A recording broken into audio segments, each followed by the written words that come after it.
ఈరోజు మా శబరిని ఓ విషయం అడుగుదాం అనుకుంటున్నాను. హ్మ్. అదేంటంటే పెళ్లి సూపులు హ్మ్. మన కాలంలో ఇలా జరుగుతున్నాయి కదా! ఈళ్ళ కాలంలో ఎలా జరుగుతున్నాయి అనేది హ్మ్. కనుక్కుందాం. నాకేం శబరి నాకేం తెలుసు? ఆ! నాకేం తెలుసు? తెలీదా? ఏం తెలియకుండానే పెళ్లి చేసింది నీకు? అప్పుడు పెళ్లయిపోయింది ఇంత చూసావు. అప్పుడు వాళ్ళు ఎక్కడ పెద్దోళ్ళు చేస్తే చేసుకోవటం. ఇప్పుడు పెద్దోళ్ళు చేసుకుంటున్నారు. పెద్దోళ్ళంటే మీ ఆయన మొఖం కూడా చూడలే? చూడటం కూడా తెలియదు. వాళ్ళు పోయి చూసి అంటే వాళ్ళు వాళ్ళు పోయి చూసి మాట్లాడితే చేసుకోవటం ఇప్పుడు. అంటే పెళ్లి సూపులు పెట్టలే? అప్పట్లో ఏడుండి ఆ! మీ ఆయన్ని ఎట్లా చూసావు చెప్పు? నువ్వు ఫస్ట్ టైము ఎలా చూసావు? ఎట్లా పెళ్ళిలో చూడటం. పెళ్ళిళ్ళలో చూడడమేనా? అప్పుడు నీ ఏజ్ ఎంత? అప్పుడు ఎంత 15, 16 15, 16 దాకా ఉన్నావు అప్పుడు? లేదు. అంతే. 16 నాకు తెలిసి యాడనో 12, 13లోనే చేసుకునేవాళ్ళు. లేదు లేదు 16.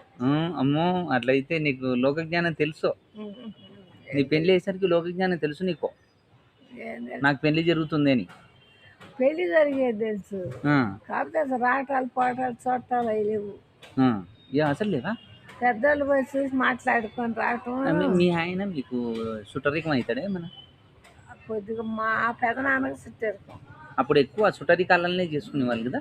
అంటే మనకు అంటే తెలిసినోళ్ళని. మనం చూడలేదు కానీ ఆ! మా పెదనాన్నకి తెలుసు కొద్దిగా. ఆ! ఆ! చూడటానికని పోయి మాట్లాడుకొని వచ్చినారు. అదే మన వీలైనంత వరకు మన బంధువుల్లో వాళ్ళు వీళ్ళు ఎవరన్నా తెలిసినోళ్ళు ఎంత ఉంటే కట్నం వాళ్ళని. ఎంత కట్నం ఇస్తాము ఆ! అని అరే మా అవును. మా అమ్మ వాళ్ళు మా నాన్న పోయి చూసి వచ్చినారు. ఆ! ఇంకోళ్ళేమో ఒక ఆడపిల్ల బాగా కట్నం అది ఇస్తారని ఇంక మా నువ్వు ఒకటే దానివా మీ నాయనకి? మా అన్నయ్య నేను ఇద్దరు. ఏ బాగానే ముట్ట చెప్పించాడు మీ నాయన బాగా కోటీశ్వరుడా మీ నాయన? ఉందిలే, నాకు 6 ఎకరాలు ఇచ్చారు. 6 ఎకరాలు ఇచ్చిండా? అది మీ ఆయనకి ఇచ్చినావా? ఎవరికి ఇస్తా? మా కూతుళ్ళు ముగ్గురికి. ఆహా, ముగ్గురు కూతుళ్ళు. ఓకే ఓకే ఓకే, న్యాయం చేసావు కూతుళ్ళు. ఓకే.